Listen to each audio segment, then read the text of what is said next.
Welcome, everyone. Just as a quick introduction, I'm Liz. I'm the head of marketing at MindStudio, and presenting for us today is Giorgio. Yeah, we can get started.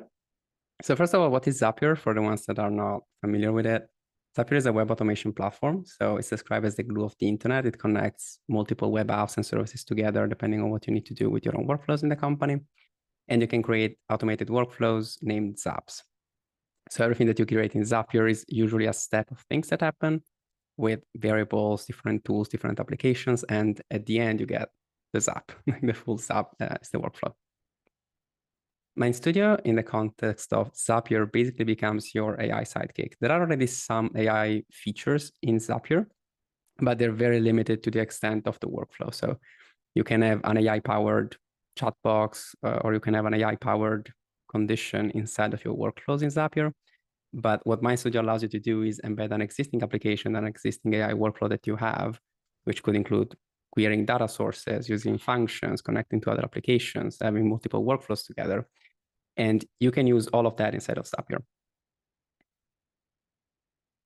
This is an example of what I built, and probably one of the ones we will build today, which is a Slack chatbot. So instead of using our interface, the MindStudio chatbot interface, well, it's not exactly a chatbot, it's like a conversational interface, but the end is a chatbot. You would build this in Slack.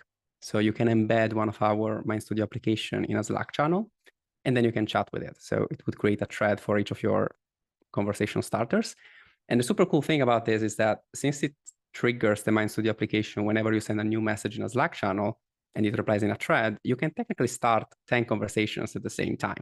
So you can have 10 workflows starting in MindStudio without ever touching the MindStudio application right from your Slack channel. So this is something quite cool. I tested, for example, with one of our applications to write articles. You can have 10 articles generating at the same time in the background. It's not something you can currently do in the MindStudio UI, but you can do it if you use another application like Slack. Another cool one is everything about the summarization of stuff. So what Zapier allows you to do is group things together. You have a function or a block named the digest. The digest appends everything from a specific trigger and generates a digest, which is a group of elements, a group of items that you can then send to the MindStudio application. In this example, whenever you receive a new email, you can aggregate the email by date, and you can send it to the MindStudio app, which means that your MindStudio app will then work with 10 emails, 20 emails, 30 emails, whatever number of emails you received in that time frame, from the time when it started to gather emails to the time when it released the email block and the email digest to the MindStudio application. This is super cool if you want to summarize emails that you received during a day. The period could be 24 hours. It's very cool if you want to summarize YouTube videos that appeared in the last hour about OpenAI, about artificial intelligence, about whatever you want. And you can then send a summary in Slack, in Discord, even in a private Telegram channel, I believe. You can send it whenever you want to read it. One that we will build today is not the email summarizer, because there's obviously a lot of private information in emails, and there's not enough data to make it interesting. We will build a YouTube summarizer. So we'll search YouTube for a specific query. We'll get the videos for that specific query in a digest, and then we'll send the digest to MindStudio to have a summary. And the last one is one of that. That's a very, very common use case for all AI applications out there. It's an article writer. The cool thing about this is that you don't need to confine it to a conversational interface where you give a keyword, you give a scope of the article, you give a list of URLs, and then you build on top of it. You can be a bit more broad in your scope. So in this example here, I'm starting the flow whenever a user fills up a form. And I can have this form ask for the model they want to use as well. That's one of the main, the cool things about MindStudio is that model agnostic. So if you want to let the user decide which model that they should run your workflow on, you can do that as well. So you can have a logic block inside of MindStudio asking, okay, which model do you want to use to continue? And then the rest of the workflow, which is the article builder, would use that model. Then you generate the article, you load and retrieve the article, and you can send the article wherever you want. Especially for articles, that's quite cool, because articles, social posts, anything that goes to the front end in general, you can directly post. So if you do want to take an article generated with MindStudio and send it as a draft to your WordPress instance, for example, and it will save as a draft there, then you can just click on publish whenever you're ready and the article is live. You don't need to do any copy pasting or any intermediary action. You can directly post something to the and platform where you want to use it. An example is WordPress, but again, you can do the same with Webflow. You can send an article that you generate with the MindStudio workflow to Webflow as draft. You can send it to Notion if you want to see it in Markdown and then begin a content calendar that then your social media marketer can take and write the blog post, the social post about. You're very, very flexible in what apps you can connect. And obviously it depends on what content you're building, but the article writer is one of the most generic one that pretty much fits all workflows. And again, Zapier integrates with 6,000 apps. So you're not limited to the ones we mentioned today. I think that Slack is one of the most commonly used application in the business world. So many of our triggers will be, let's start from Slack or let's end in Slack, but it's completely flexible. Like if you want to start from Microsoft Teams, for example, you can start from Microsoft Teams. If you want to do it in a Discord group, you can do it in a Discord group. It really doesn't matter. As long as you have the triggers and actions that you need to send the data to MindStudio. After that's done, MindStudio will retrieve the response and you can use the response wherever that response is allowed. So what this means is that you will basically use MindStudio as a backend. Right now, MindStudio is both your backend and your frontend. So when you develop an application in MindStudio, you get the automations, which is in the workflow. You get the main prompt, you get the query data sources, you get all of that, which is the backend of your application, everything that's logic, everything that's the actual working and inner working of your application. And then you get the frontend, wherever you interact with the application. So right now it's a conversational interface. You get all the inputs you want from your user. You get the onboarding interface, which you get whenever you log into the application for the first time. You get the output, which is the terminator, which could be a chat box. It could be the document revising feature, which is basically a Word document with editing features from AI power editing features. So we do both. We give you the backend to build the application, to build the logic, to build how the application works and what you want it to do. And then we give you the front end to have users interact with the application. But technically speaking, in the world of development, these are two very, very different things, like two very different components of an application. Usually, you can have something work as the backend, which is your database, your workflow actions, everything that you want your application to do, and then something else for the front end. And this allows you to do that. It allows you to use MindStudio purely as a backend or as a headless solution, and then have the front end display the information when you want and where you want. Even for the summarizer one, another option, like another way you can think about it, is that you can have it on a schedule. You don't need to interact with the application anymore. So that's not just backend, it's also headless in a way, because the summarizer doesn't need any input from me. Like the input is the digest, all the YouTube videos or all the emails, all of everything that's in the digest, and it auto runs on a schedule every hour, every 24 hours, every week, whenever you want. Or it can even be manual, but it doesn't need my input. So there's no input whatsoever in that workflow that comes from the user or from a front-end platform. So this is an example. Here we have a generator. It's basically starting, send message, chat box, very, very simple workflow in MindStudio. And it's to generate it's actually to generate a LinkedIn post, but let's say this is generate a Facebook post. And here on the right, you have the front ends. So I have it embedded in Notion. This is a form that triggers this workflow here. And I have it triggered in Slack. So this is a Slack message in a channel that triggers this workflow. So both of these things are connected exactly to the same MindStudio application, which means that you can run it from multiple places and will output it in different ways. So for example, this form will output it to a Notion database, a data table that you have in the database in Notion, if you're familiar with it. And this will output it directly in the thread. As you can see here, the bot will reply to my message in the thread and give me the output. So this means that you can call your backend services from anywhere. If you're using Bubble, for example, a very popular no-code builder, you can use APIs. It doesn't need to be Zapier. The reason we are enabled to use Zapier is because now we have a fully fledged API that everyone can use. So if you don't want to use the Zapier integration, you can integrate it in Python, in JavaScript, whatever coding language you want. And we have the API for that. You can also use other no-code builders like Flutterflow to build native applications and then embed in your native application a MindStudio application, which means that you might have a chat box inside of your mobile app that you built with Flutterflow, and that chatbot is built with MindStudio. Or you can have, again, forms, database entries, things like that in your native application with Flutterflow.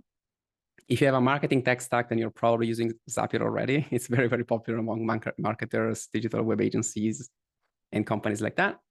And if Zapier is too expensive or if it's not flexible enough, like for example, personally, I believe that Make is a bit more flexible in how the workflow is structured. We are also going to integrate with Make, with NA10, and NA10 is very, very cool because it also has a desktop application, which means that as long as you host it on your device, it's going to be free. For Make and Zapier, they have very different pricing structures. Make is a bit cheaper. Well, actually a lot cheaper on some workflows, a bit cheaper in others. But Zapier has the most integrations of them all. So if you want just the breadth of integration and to play around and see what you can come up with, Zapier is probably a good playground to get started. But Make is very cool for everything else. And then just five times when you should not use Zapier. So we don't want to pass this idea that now we want you to use MindStudio only in the instance of Zapier applications or Zapier workflows. That's definitely not the case. We're still building our product both as a backend and a front end. We're building better endpoints, like better chat points, better document revisers. So it's not like you should always use Zapier.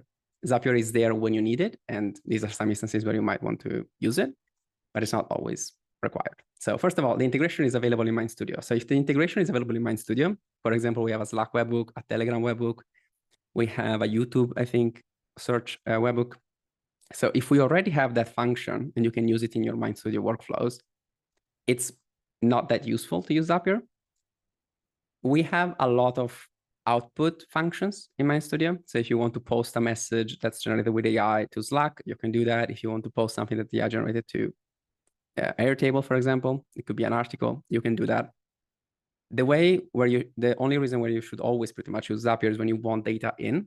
Right now, MindStudio is data out. So MindStudio generates everything and then you send the data somewhere else through a webhook.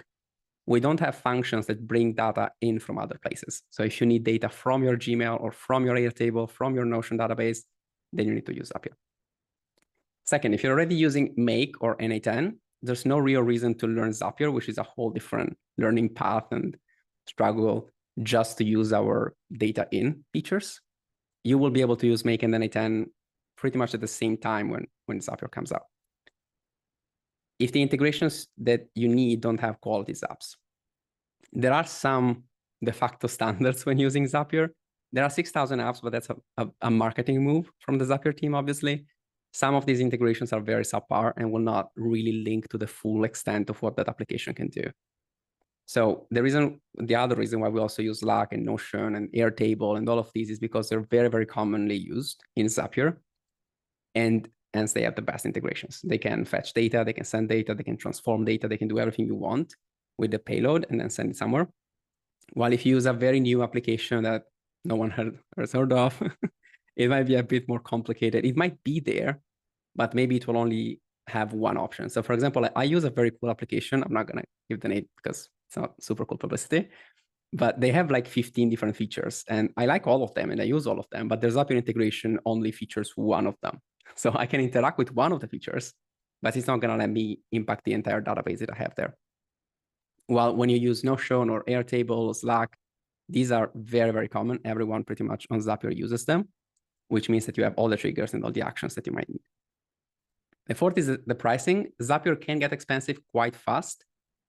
They price it by action, which is like usage-based pricing, and not everything consumes an action, which can be a bit confusing. But once you get past that, if you use only two applications, like you want to connect application A with application B and MindStudio in the middle, you shouldn't consume too many credits for each Zap. So as long as you're not using it to a massive scale, it should be fairly affordable, but it can get steep for very large workflows.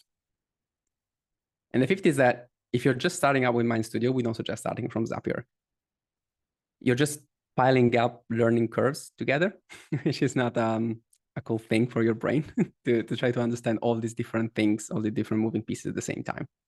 Even today, that's the reason why we call this workshop the advanced workshop.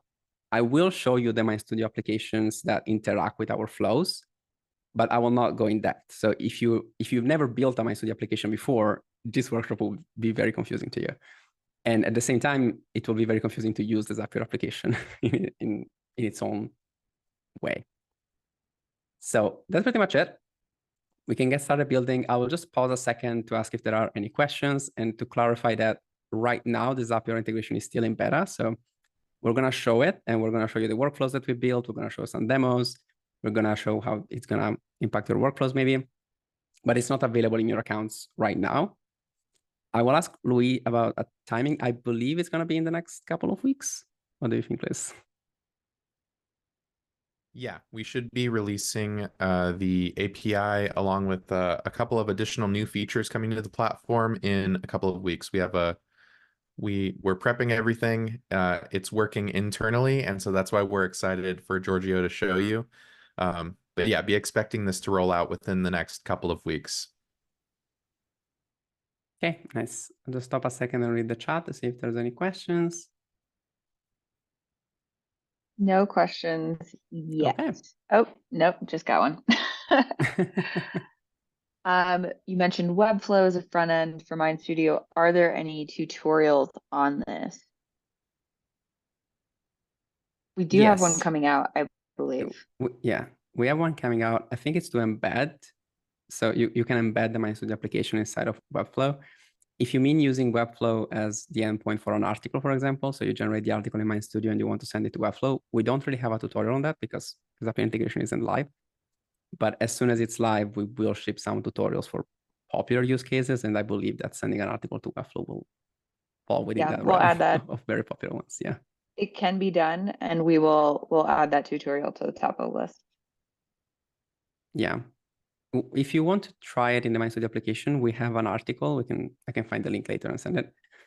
That shows how to send the article to WordPress as draft. So you can probably follow the tutorial and mimic it for Webflow. I don't believe it's significantly different, but yeah, we'll take a look. You can keep going, Giorgio. I'll dig for that link. Oh, is the Okay. integration with Make coming out at the same time? It will Probably be in not. quick succession. Yeah, probably not at the same time. What do you think, Liz? No, it won't. The application process for each of these services is completely different. And so we're working with each of these companies to make sure that we're able to get our apps on there. But it's just different for each platform. Zapier was the easiest to get live first, but be expecting these other integration services to be rolling out shortly after.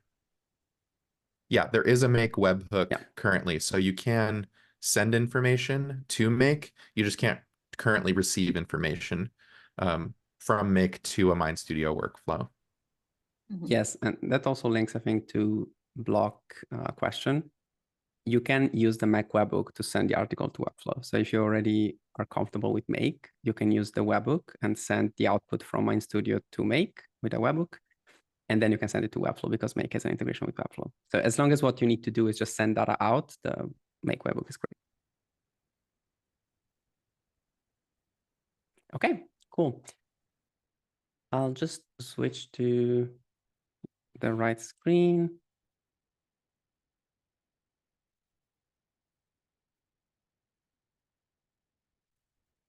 And I believe we can get started with this one, which is one of the easiest flows we have.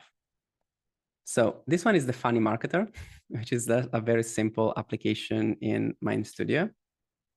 So let's take a look at that one first. It's very, very simple. We have a start block, we have a send message, we have a chat. And the send message simply says the user texted this thing here, reply. Now, one thing you'll notice is that this variable looks very different from your typical variable inside of MindStudio. So something like this, user text, is how you would normally do it. But when you use Zapier, Zapier is not running through these variables. It's only recognizing ones that use this special format here. So it's the $sign, launch variables, arrow to the right, and user text. You need to use it exactly like this first part here. And then the second part, which is the actual variable name, can be whatever you want, but you need to make sure that that's also what you map in Zapier, and we'll see how to do this later. So one thing that I would do if you're building something for Zapier specifically is to not really use inputs. You can see that this app has no inputs, and there's no onboarding here as well. There's no real point because this app is not supposed to be with an onboarding. No one is supposed to access this app other than the Zapier integration. So that's how you should think about it. I will also give you an example of an app that we built that is both supposed to be for the end user in MindStudio and also for the Zapier workflow. But generally speaking, you should not use inputs. You should not use onboarding variables, you should just use these special variables with this syntax for Zapier. And then we say reply, please remember your response will be visualized in Slack. And we give it a bit of context into Slack formatting. So this is italic, bold, strike through, and code format. So that's what it does. And the model here is GPT-4 Turbo. On the Zapier side, this is what's happening. We have a new message posted in a Slack channel. The Slack channel is called Funny Marketer. Then we send a channel message, which says, I'm on it. I want to send you as bot. This is the bot name. This is the bot icon, which is a smirky cat. I think it fits.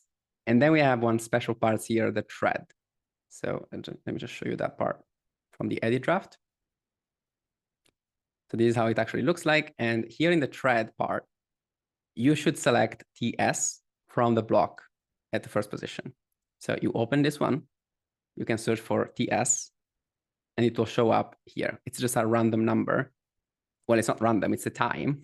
And Zapier and Slack then uses that to map the response to the specific message, which basically means it creates a thread. And you probably want to do that. I don't think that you want the application to just reply in the main channel. It can get confusing very, very quickly. And it also doesn't let you run it async, like what we mentioned before. While like this, if everything is in a different thread, you can send 10 messages to this channel and the application will take its time, but it will eventually reply to all of them and you will have everything threaded. So I would always use this one whenever you use Slack. Make sure that you go to thread and TS. It's very annoying because if you go to thread, nothing shows up there. So you might think it's not threadable or that no thread exists. It's not really true. You just need to go to custom and then use TS as the variable. Then we're using the MindStudio application just to show you what it looks like. This is what it looks like in the store. It's MindStudio 1.0.1. It will probably be a different number when you join. It's the latest version and it's by invite only for now. And let's delete this block. This is what the interface looks like for our application, for the MindStudio integration.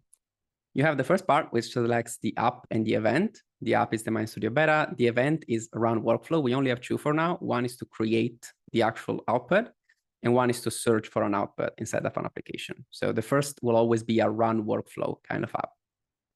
Then you click on continue. The second one is whenever you select an account.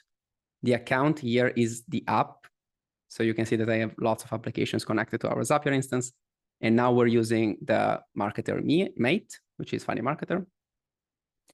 And how you connect it, it's very simple. You go on connect. Oh, yeah, I'm not connecting anyone here, but I'll just show you. If you go here in the global settings and then API access, when you connect it, it will ask for an app ID and an API key. So these are the two values that you need. And then it will show up like this. You can click on continue, and here in the action tab is where you map the keyword, the keyword and the variables in your application. So as I showed you here in the workflow, this says launch variables, arrow to the right, user text. So this is the variable we need to get some data in, because this is what the bot will use, the application will use to reply to the user, because this is what we said, right? We said user texted. This is what the user text says. So we need this to be the message that the user sent on Slack.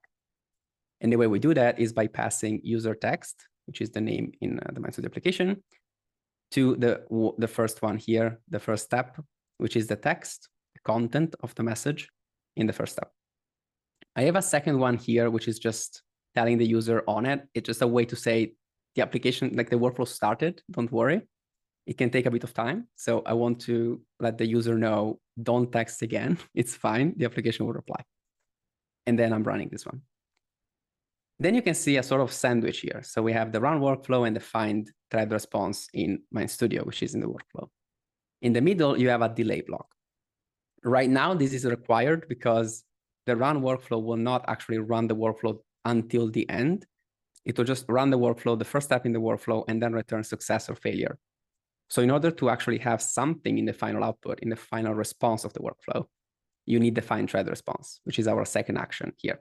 So you can see that the app and event is exactly the same. It's MindStudio, but the event is find thread response, the second one. In the middle, we have a delay of, I believe, 1 minute. In this case, all we're doing is outputting something very, very quick and easy, a text message. So it's not going to take long. 1 minute is enough. 1 minute is the shortest time delay you can have in Zapier. And then the find thread response takes the thread ID. So you can see that the account has to be the same. Obviously, you need to target the same account as the step 3. And then the action is, okay, the thread ID, take it from run workflow in MindStudio. So this is the thread ID that you need to take. And then you can test it. You will see that the response comes inside our response JSON block. So the response in this case is, hey there, ready to dive into the whimsical world of marketing where ROI meets LOL. Kind of a dad joke, but it's in the response there. And then you send the channel message at the end. So you have up event is Slack, the event is send channel message. Again, always make sure that in action, you scroll down to thread and you thread it with TS. So all of these 2 messages will be in the same thread. One thing you can do is change the bot name and the bot icon. So to change the icon, just look for the emoji you want in Slack and it will show you this format down there. So this murky cat is 2 dots, murkat, and 2 dots again. You can give it a name. By default, it will include a link to the Zap. I don't think you need it. So in most cases, you should probably trigger it as a no here.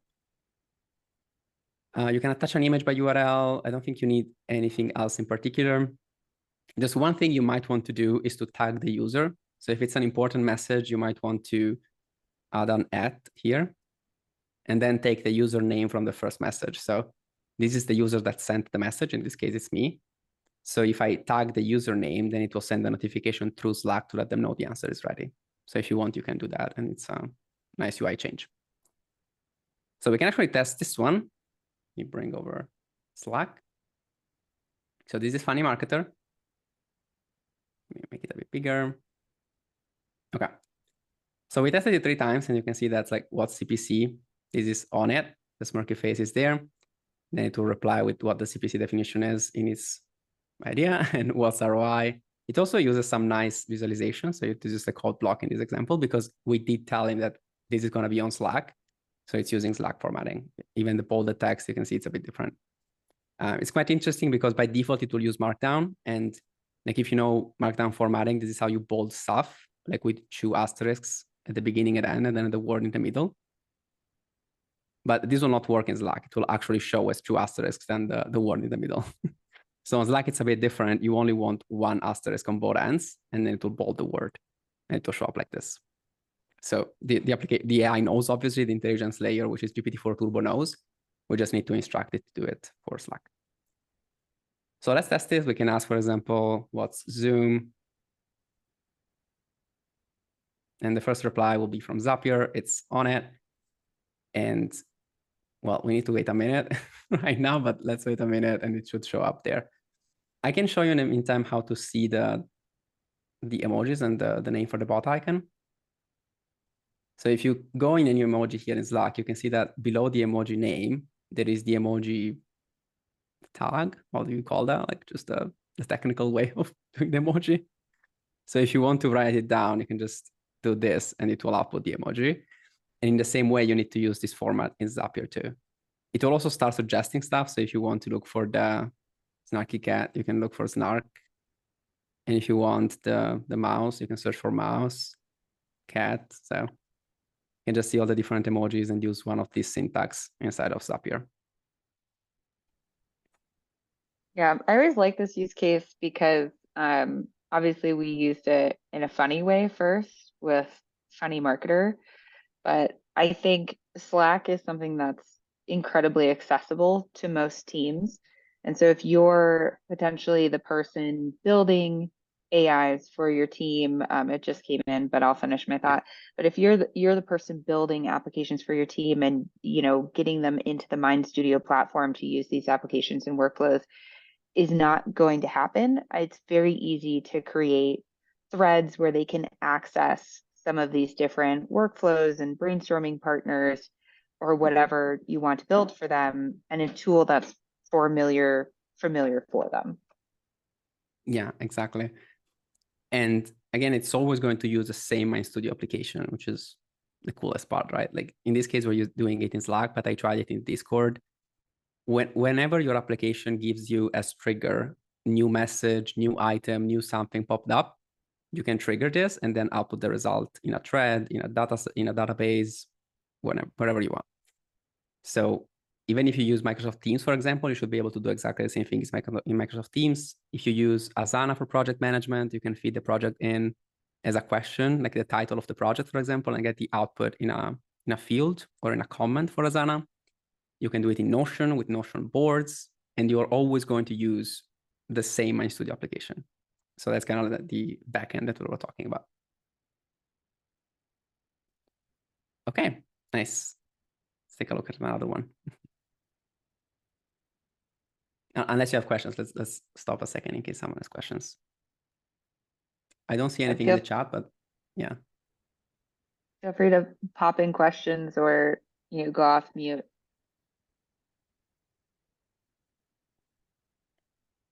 I think we're good. Okay, cool. So the second one I'll show you is the summarizer. Again, we're not going to do it with the email because of sensitive info, but it will work exactly the same for emails. The logic is exactly the same. So let's go in edit draft so we can see the actual inside components. So what we're doing here is something very simple. We're triggering whenever a new video by search pops up in YouTube, and we're appending it to an entry. Again, this is the digest by Zapier, the feature. So let's click on it. This is what it does. The event, the integration is YouTube, and the event is new video by search. You can also have new video in channel if you want to track a specific channel, or in playlist if you're watching for a specific playlist. But by search, we'll basically take whatever output for a specific keyword on YouTube. So in account, you need to select your YouTube integration, and in trigger, this is the query. So what I'm doing here is saving into the digest every new video that pops up in YouTube, every hour in this case, with the query OpenAI. So anyone that talks about OpenAI on YouTube, I want to know who it is and what they're talking about. You can test it, and this is what the output will look like. It's very small, but basically you can see the published date, the channel ID, the title, description, thumbnails, width and height, everything that's a surface level meta point on YouTube. And what I'm doing then is appending this to this workshop YouTube digest. So this is just a random title. It doesn't need to be anything specific. It's just for you. And the entry is what's important. So what I'm doing is pushing all of these values from step one, from the video search, into this digest. I'm doing it with these quotes at the beginning at bottom because it means that to return into a code block in Markdown. And every entry will be added. So when I have a second video, for example, it will basically do this for each new video that it adds to the digest.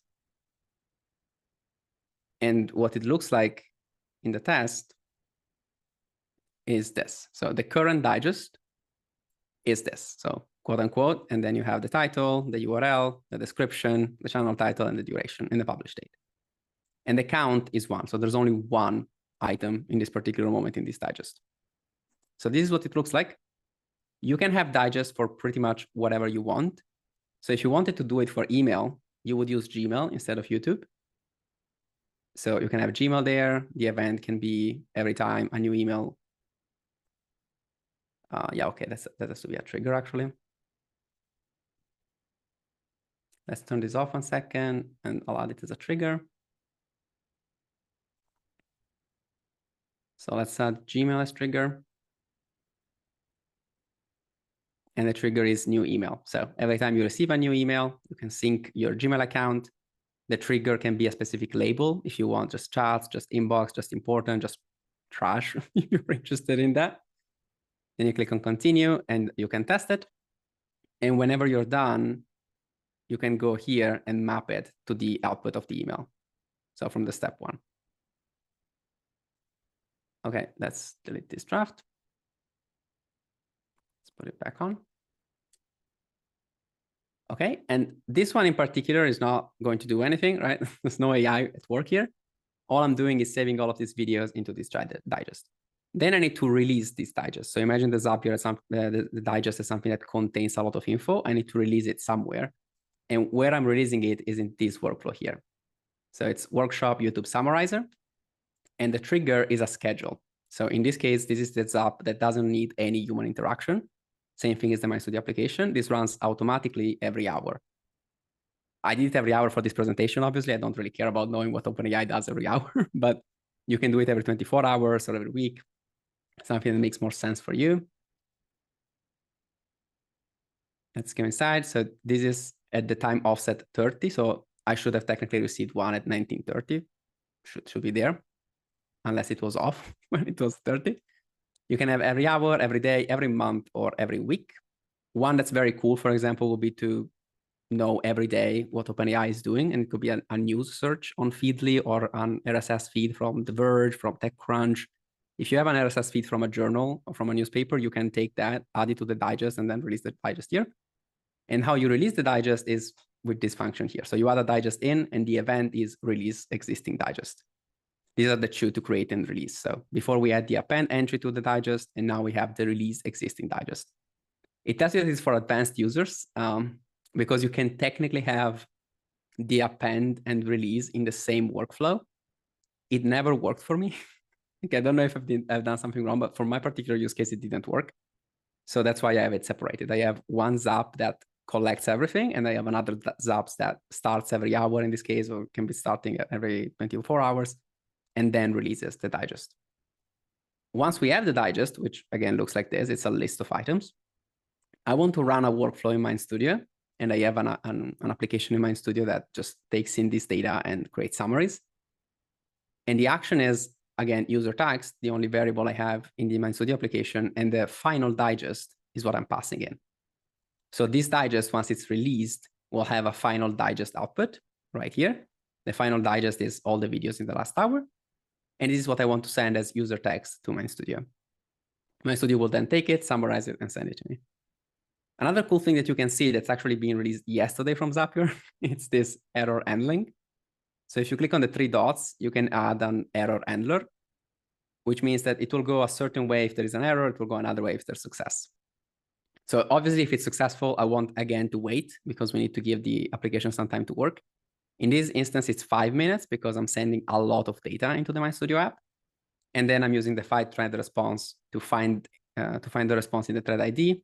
And again, the response is the summary. And then I'm sending the summary in a Slack channel and threading it with the yes. Oh, no, I'm actually not threading it here because no one is interacting with it. So I'm okay if in this case, it's sending it in the channel. If there is an error, then I'm sending another message. This time, I believe it's a DM. Or no, it's still in the channel, but I'm basically saying the app try to send a digest at time. So I have a timestamp on this date. You can take both of that from the scheduler and fail to retrieve the appropriate data for from the application. So it's just a way to tell me something went wrong. This is the time when something went wrong. You can go ahead and figure out what happened. And in this particular case, I do want to include a link to this Zap. So if I see this error popping up in Slack, I can just click on it and get to Zapier. Very, very easy. So let me show you what it looks like. And if it did send one at, yeah, it did send one as 1930. So which is 7:30 p.m. So 7:30 p.m. plus 5 minutes, which is the delay. This is the last summary we got. So its most important video, the video is titled SEC is investigating OpenAI CEO Sam Altman by Yahoo Finance. Okay, that's interesting. Might be considered the most important. We have other news like the video focusing on Sora, OpenAI latest AI tool.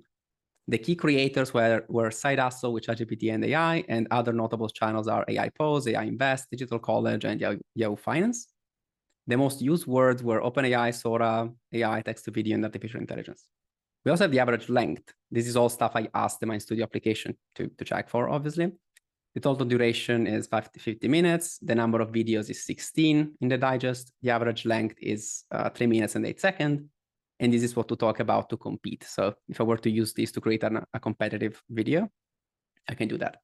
And the format will be the same every time. It will change a little bit because it's AI, so it does its thing, depending on how many videos are there. But you can see that the overall format is the same. We always have the most important video, other videos, key creators, most used words in titles and descriptions, the average length, and what to talk about to compete. And it just goes on and on to do it every hour. We have a quick question, Giorgio. Is there a way to trigger a new video search and make a summary of the video as a digest and send that to Slack? Which I think, yes, that's very similar to what we're doing now. So I'm wondering, Mara, maybe you can make sure we're asking the right question. Are you asking if you want to trigger it manually versus automatically? Yes. I'm not sure I understand the question. I think, well, I'm going to answer multiple questions and Mare, let us know in the chat or on voice if this is right. If you want to trigger it manually, yes, you could build a workflow similar. No, they just said yes automatically. Automatically. Okay. Then yes, it would be very similar to this process. Giorgio is just using the AI a little bit differently to send things like Oh, okay, talk okay, about. I got it. I think I got it. So you want the summary before it gets into the digest, right? Yeah, so you just need to change this one here. There we go. So in this case, we're sending the video and all the information from the video into this append function. In your example, you would just run a MindStudio application before that. So you add MindStudio, you need to select a specific AI. So you run the workflow. Let's say, well, I don't have an AI to use right now, but let's say that the AI is, no, I don't have an account. Okay. Imagine that this is an application that you built. It will run the workflow. You will add a delay, which should be probably 5 minutes because it's going to be a long process. Well, for one video, probably not. You should be able to do with 3 minutes, for example. So you wait for 3 minutes, and then you add another MindStudio block to retrieve the information. So you find the response in thread 2, as we've seen before. So at this point, this block contains the summary of the new video in step 1. So now you can take whatever is in this block as the response and send it to the digest here. So instead of all of this stuff here, you would only have summary of the video.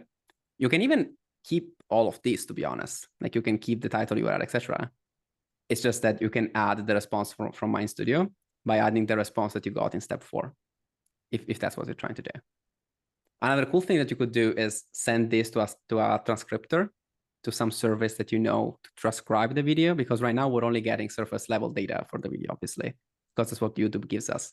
If you have another service that you can send the video to get a transcription, you can then send the transcription to the run workflow, wait a couple of minutes, then here you get the response, which is the real summary of the video, and then attach that to the entry.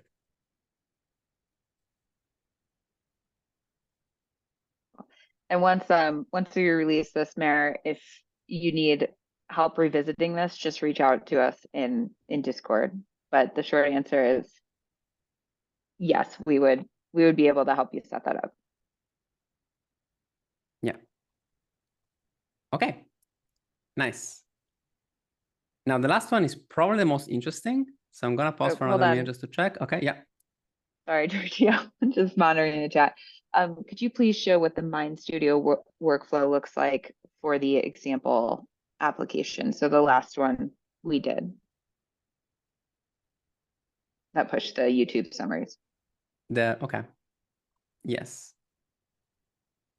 It's this one here. So also very simple. Very, very simple. We have one send message. We have a main prompt. So the main prompts are just to instruct the AI on what its purpose is usually. So it's a YouTube video analyzer. This is what the assistant does. These are the tasks and the output that I expect from it, the constraints and the tone and style. And then the actual send message says, okay, this is the list of YouTube videos and details. And this is the launch variable from Zapier. Summarize it in this format. So it's most important video, why it's important, others, and then identify the key senders and most used words. One thing that I write here is remember that users will read it in Slack. So use Slack formatting and just a very quick guide on what Slack formatting means. So yeah, again, a very, very simple MindStudio application. Perfect. And as a reminder, we'll send the recording. So you can slow it down in the recording. Yeah, no problem. Okay, so the last one is actually a simple Zapier workflow, but a very complicated application in MindStudio. And I want to show it because I believe it's one of the most practical use cases here. So here at MindStudio, we have a lot of documentation, a lot of videos, a lot of blog articles, a lot of things that talk about MindStudio. And it's starting to be quite a complicated platform to pick up. So I started using MindStudio, I think 5 months ago at this point, and it was a much simpler app. Now it's much more flexible, it's much more powerful, but it also added so many complexities that it can be difficult to find the right information across all of the different areas that we cover in terms of content type. So what I did is build a MindStudio app to teach you about MindStudio. And it's probably going to be live very soon. But I want this application to run pretty much everywhere. So Zapier is very, very good for this. I want it to work in a Slack channel if you're working with your team on Slack, so you can ask questions there instead of opening the application. I want it to work on our documentation, so we'll probably embed it as a little chatbot in our documentation. You can use it on Telegram if you use Telegram to communicate and if you have a channel there. I just want it to be very flexible and to be like the knowledge point, the knowledge universe of MindStudio, and then ship it with Zapier. It's very simple. It's just send a new message in the Slack channel. The Slack channel in this case is MindStudio Trainer.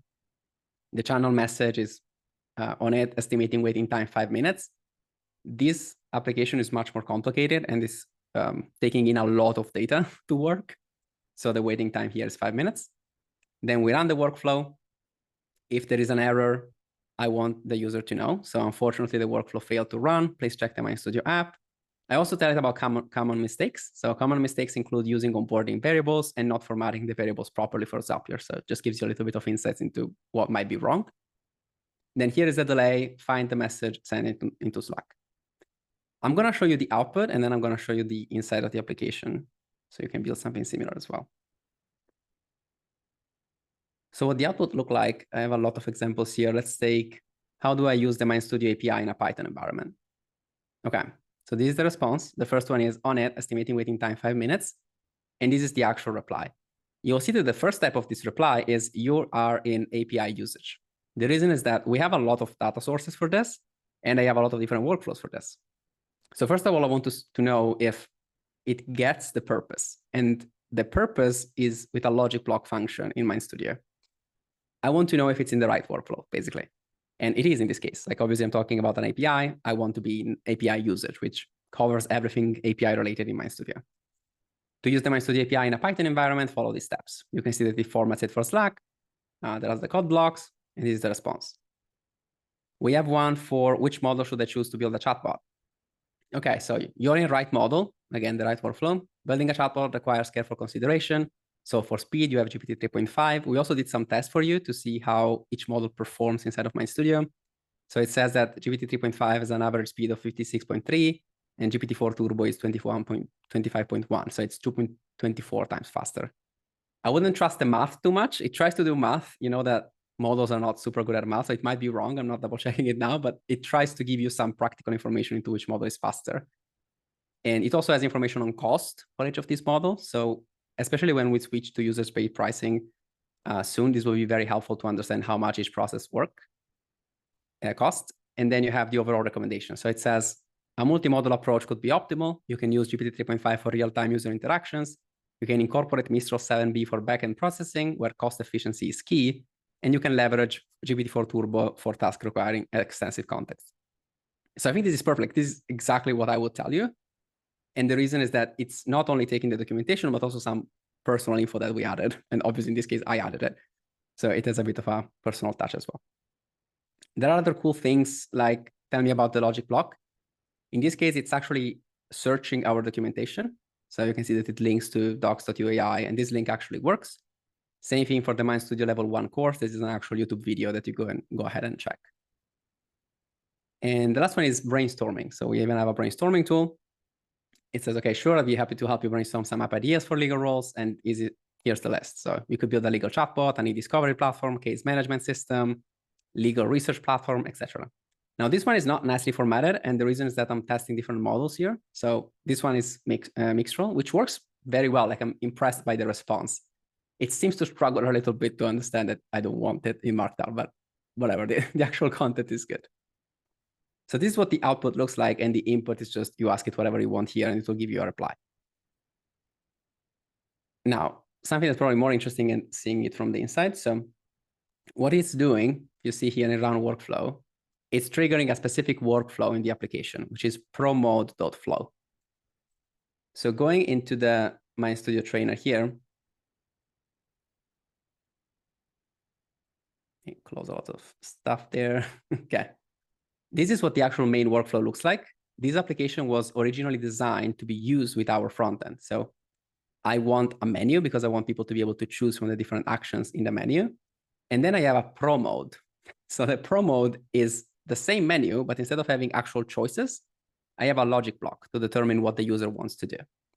So the logic block has seven conditions. And I'm asking it to evaluate whether what the user inserted, so this is the message in Slack, means. And if it wants some help with the API, then you should go to case one. And case one jumps to the workflow for the API. If by the evaluation, it finds that the user wants help with functions, such as Google search functions, Zapier webhook, or to write a new custom function, then I want it to go to this jump block. And this jump block will redirect them to the function builder. We have the same thing for, do the user want help writing effective prompts? Okay, if it does, then I want the jump function. Let me zoom in a little bit. So this jump block leads to the prompt writer.flow, which is the one that helps them with prompt writing. So the logic block here serves as my menu, and you can use it in different ways too. The same, like for the article writer, if you want the user to pick their model, you can do the exact same thing. So try with the logic block to evaluate whether the user chose GPT 3.5 or GPT 4 or Claude 2.1 from a specific dropdown, and jump to different workflows or send to different paths in the same workflow, depending on that choice. The logic block is your menu for the API, basically. You can decide what to do depending on what the MindStudio condition logic evaluates. Just be very specific on what you want here, because it's a conversational interface. The user could write literally anything in Slack. So I'm probably going to make this a little bit more clear. And you can even add a prompt refiner. So it's something that ChatGPT does and even other chatbots.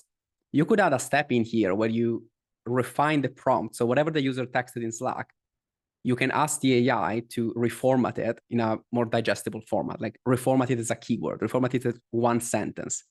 And then you send this one sentence to the logic block for evaluation.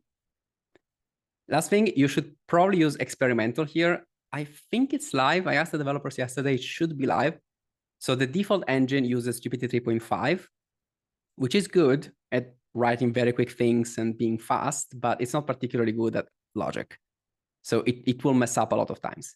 Experimental uses GPT-4 Turbo. So you're more, let's say, sure that it's going to pick up the right workflow. So once it picks the workflow, let's take a look at the one we've seen, for example, the documentation AI workflow. So in terms of the actual logic in here and the workflow steps, there's nothing super complicated. We are querying two data sources and we're sending a message. We are querying both of these data sources with this query template, which is the keyword. And we're assigning a variable name to the query, which is document AI _ YT, so for YouTube. One thing that I did is change the max results. The default max results is 3. So what the query will do is query the database, take 3 snippets, like it will do it 3 times and get 3 responses, and then feed those 3 responses to the final send message block. What I said here, I said, I want you to take 5. So I want 5 snippets from this query source, and that will be sent to the send message. Same thing here, but here I'm querying the YouTube videos. You can see YouTube training as data source. And here I'm querying the knowledge base of MindStudio. And again, I'm searching for 5 results. The data sets here, the data sources are very simple. So YouTube training is an Excel file, and the knowledge base is a sheet with like saved as a CSV file. So the CSV is just a table of all the different articles that we have. We have the title, the content, and obviously, since we want to link to it, we also need the URL and link to the actual documentation article. So I have the title, the content, the URL. This is the data source for the MindStudio documentation. For YouTube, I have something similar where I have the video name, the playlist, because I want to be able to link to a playlist possibly. Like we have the MindStudio 1.1, the MindStudio 2.1, etc. We have the video URL to make the AI link to something. And we have the transcript of the video. Like the transcript in this instance is very important because I want the AI to be able to locate the right video depending on the user input. So you need the transcript. You can generate it for free. There are many tools to generate it for free. And then you can have the transcript in here. And then the final send message is, okay, start the message with you are in documentation AI. This is just for troubleshooting to understand if it's going to the right workflow since it's still in like the first beta phase. I'm telling you the human wants to learn about this, where this is the Slack message. Here's the context. So these are some snippets from the knowledge base of MindStudio. This is the data source extract for documentation AI. Snippets from the training series on the YouTube channel. Assistant learns and parses this video as video transcripts and doesn't include any timestamp in the output. I don't want the timestamp of the video. It's in the training dataset, so I need to tell it to exclude it, but I don't want it in the final output. And here is what I got from the first query data source. Also, whenever possible, the assistant should link to the source of the statement. So this is a factual assistant to help human build with MindStudio and reply in Markdown. So that's it. It's what the send message block does. I'm going to stop 1 second, but I want to show you another one later just for clarification. But I see some chats popping up, so probably there's some question. Yes, we did get one question. Is this available as one of the default MindStudio templates?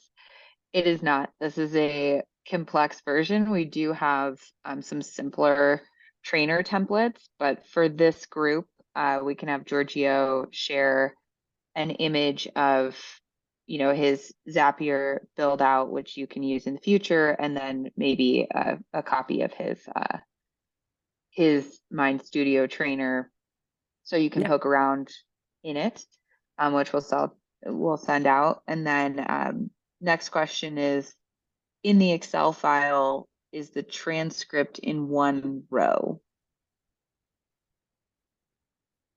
In one Any column, clarification? Yeah, in the column. So we have the different rows for each video, and the transcript is one of the columns. So it's in one row, yeah. If you mean in that way, yeah, horizontally. Yeah, let us know if that doesn't answer your question, Jose. It's in one cell. It's in one cell in the row, yeah, of the video. Awesome. Yeah, there is technically a limit, so you're not going to be able to paste a transcript of a 1 hour long video because there is a limit to the cell maximum words and size. But overall, you should be fine with videos up to 20 minutes, and all of our videos are usually below 20 minutes. Okay, and I think one of the most interesting ones here is the workflow builder. So what the workflow builder does is literally build an entire workflow for you. And in order to do this, you need a lot of stuff. So you need to query all the data sources. So you need to query the knowledge base, and it saves in workflow builder _knowledge base, with the query template being whatever the user has in Slack. Then you need to query the YouTube training. A little bigger, Giorgio. Yeah. Thank you. Then the second one is the YouTube training. Now, 35 results may be a bit too high. You can probably do something like 8. You can do 8 for both the knowledge base and YouTube, and have 8 snippets for each of these.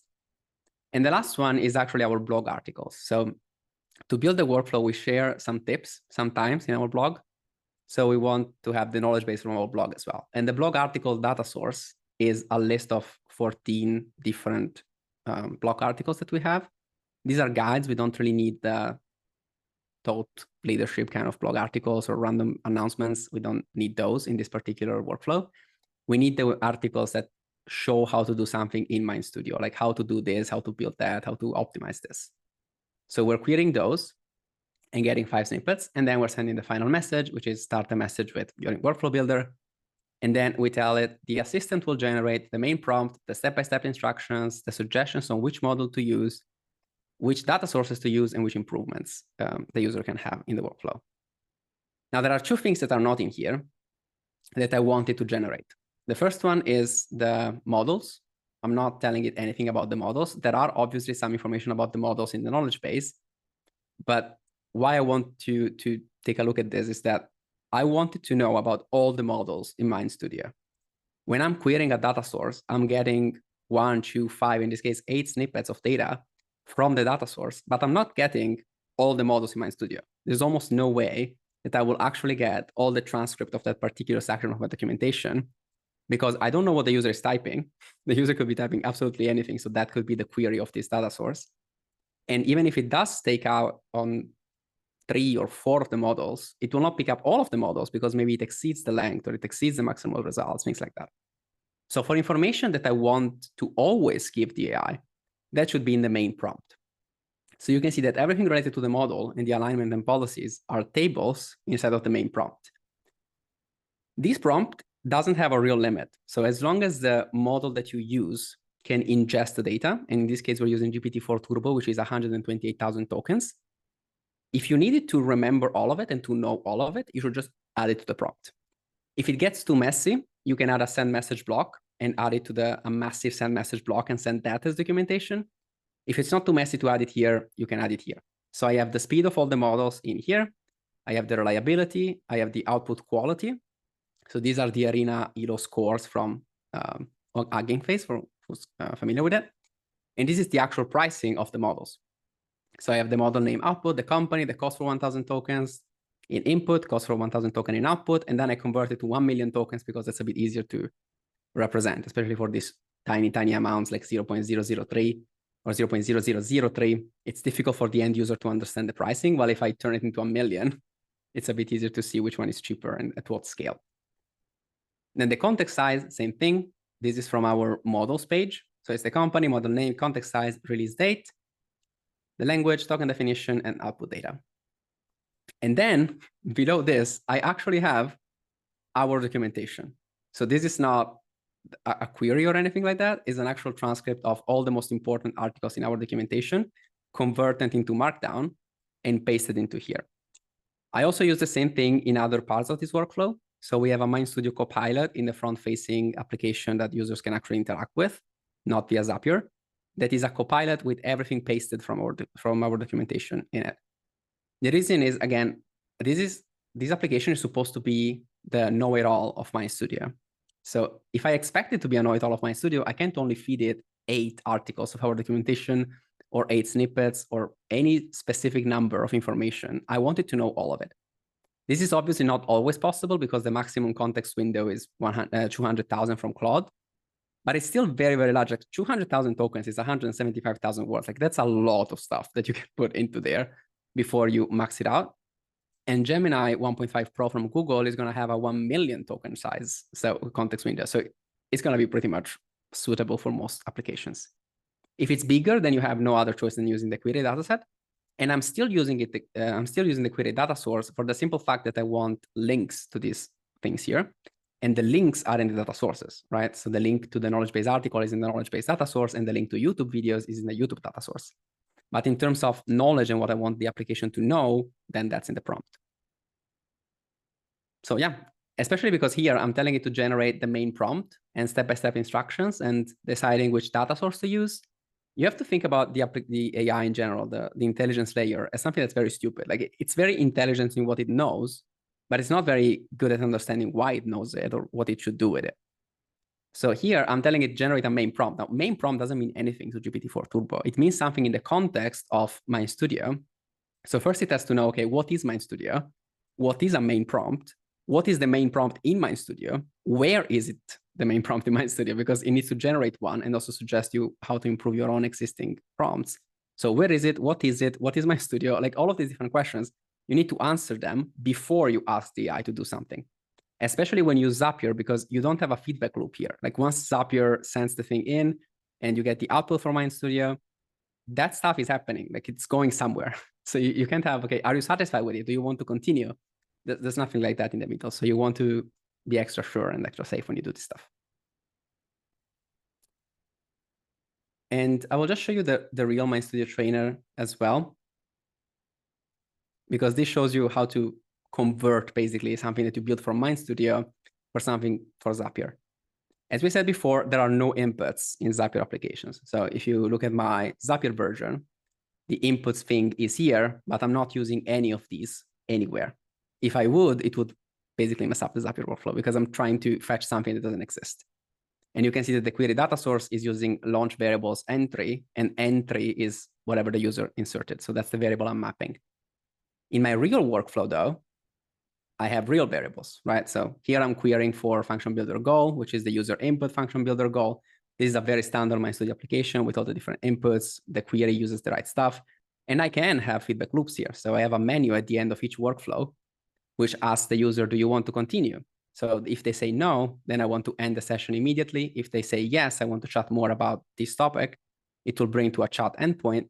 If they say go back to the main menu, then I want them to go back to jump to main, where main is this gigantic menu item, depending on what they want to do. If they want to choose the right model, brainstorm new app ideas, have the MindStudio Copilot, etc.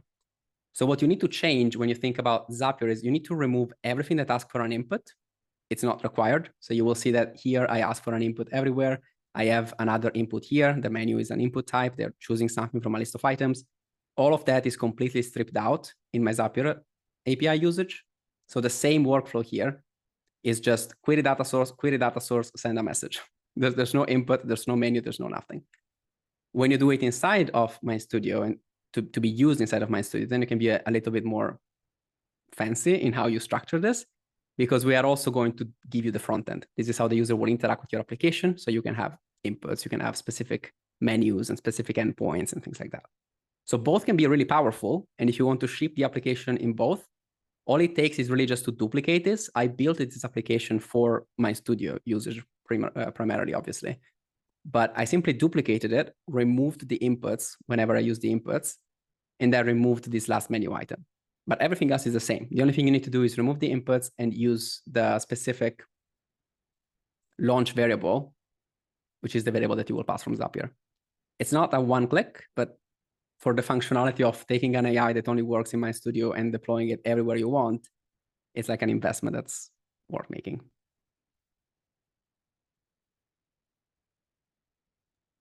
Okay, we do have a couple questions.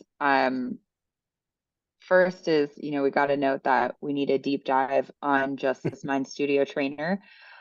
We are going to keep building out these more advanced and intermediate classes. So I think a trainer is a great idea. So I know a lot of people are trying to build knowledge sets for their own companies, for their staff to use. So Giorgio, write that one down, or Yeah, for sure. whichever of my staff are on the call. But let's make a note of that one. We'll try and get that scheduled quickly. And then we also have a question on, is keeping this updated a challenge? My non-technical answer is, how often do you change your product? For us, yes. But Giorgio, you can answer. It can be. Right now, these data sources are not live. I believe that we have some plans in the long term, not something that will happen immediately, but in the long term to have some dynamic data sources. So if I can have a Google Sheet that automatically passes data to MindStudio, like as a source, then not really, because I can just send the data to a Google Sheet. Right now, it is a bit tricky to upload it. You need to replace it or to add to these data sources. But the actual compilation, like how I built these data sources, is very automated. Like I didn't transcribe any video. I didn't copy paste anything. You can just use scrapers to do all of this. So I scraped our entire knowledge base and put it in a Google Sheet. I scraped all the video URLs, passed them down to a transcriptor, so a service that transcribes the video, and then output in Google Sheet. So you can automate most of the data collection and parsing and sending stuff around. The only thing that you need to do is, just re-upload it whenever you have some significant change. Mm-hmm. The other question was, how do you get more than 5 max results on data source query? You mean this step here, the max results? I think, you can change it. It's just a metric. It's just a value, so you can change it. Maybe the better question is quickly revisiting, why 5, why less than 5, why more than 5? What are the risks there? Sure. Well, the only risk is that you will hit the model limit. So there is a maximum context size for all of these. And the reason we have, the whole reason for vector databases to exist is that the context window of models is not unlimited. If it was unlimited, you could just pass in millions and millions of tokens, including your entire company database in HubSpot, for example, and the AI will know everything about you at all points. The reason why we have vector databases is that that's not the case. Most models have a very limited context size. So GPT 3.5 is 16,000 tokens, which is 12,000-ish words. Something like Gemini has 30,000 tokens. So you need to only give it the most relevant information about whatever you want to talk about. So if you do it in a chat interface like ChatGPT and stuff like that, it's very easy because you're just sending it one sentence. So it doesn't really matter. But when you do it in an application builder like MindStudio, where you can potentially add, 1 million rows, files, stuff like that, you need some sort of specificity. So you use the query data source to take a part of that it's a semantic search. So what this block does is take this query template, which is what they wrote on Slack. Let's say that they wrote how to pick a model. It will take how to pick a model and search in the database YouTube training in this data source for semantically related paragraphs and words and URLs and things like that. It will find 3 and then it will stop. So it will loop and search for another one with this semantic search with the query for 3 times, and then it will stop. The more times you have, the more likely the context size will increase. So if your model has a large context size, you can push this up a little bit. The default is 3 because the default model in our MindStudio application builder is GPT 3.5, which is a context window of 16K. If you use a model that is a larger context window like Claude or GPT-4, you can bump it up to like 5 or 6. But how much you bump it up depends on how much of this data source you want the model to know about. So in this API usage, we don't have YouTube videos about our API. Maybe we mention it one time. So I don't really care. You can see the max result here is 3, which is the default, because it's not going to find much information about the API on our YouTube channel. And same in the knowledge base, it's a very new thing, like the API is a very new thing. So we're not going to find a lot of information there. But if I go in the documentation AI, then here I have a 5, and here I have a 5 as well. And if I go in the workflow builder, which is the most difficult component here, the most difficult workflow, I wanted to know as much as possible about as many things as possible. So I'm pushing it up to 8. You can get crazy to this. Like you might want to say, okay, now I want 80 snippets. That's not necessarily a good idea because it will increase the running time significantly. It might take, a minute more or 2 minutes more to complete the action. So it might create some kind of bottleneck, but how you have to think about the number is, okay, what's the maximum model size? So how many words this model can ingest? And how much do I care about this particular thing? And do I think that the third thing is probably, do I think that it's in this data source? So if I query this data source more, will I eventually get the answer that I want? Mm-hmm. And just as a note, we got a question. It's locked to 5 for most users. Yes, right now it is locked to 5 to help you control your context. But you should not need to query more than 5 times. Giorgio's pushing some limits as he experiments and finds what's best for our users. But 5 should be plenty. And if you're not getting what you want after 5 queries, definitely reach out to us on Discord again, as mentioned, and we'll try and help you troubleshoot. But you should absolutely not need to query more than 5 times. Yeah, like I have 3 or 5 in all of this. I only have it in the workflow builder because that's supposed to be the tool that all of you use. So just some extra charge there. A little extra push. It seems it's just a limit on the, yeah, you can type more, but we're defaulting. We recommend 5. So that's why the arrow will only let you go. You can absolutely type more, but you shouldn't need to unless you're Giorgio building some wild stuff. Well, we are in our last minute, so I just want to recap quickly. Please, join us on Discord. We will be sending out this recording to everyone's email addresses. We'll also have, some notes on upcoming workshops. We'll be making sure to include maybe some written documentation in the next couple of days as well on this workshop. So you'll get the recording quickly, some additional follow-up as well over the next couple of days. We'll let you know about upcoming workshops. You will be the first to know when we invite everyone to Zapier. And then I expect very quickly we'll have similar workshops for make.com and I'm going to say it wrong, N8 and N10, yeah. Thank you. I messed that one up. We appreciate y'all showing up. And if you have any feedback, please let us know in Discord. If there's something you really want to learn about that's worth a live workshop, please let us know as well. All right. See you all soon. Thanks, everyone. Thanks, Giorgio. Thanks, everyone. Bye.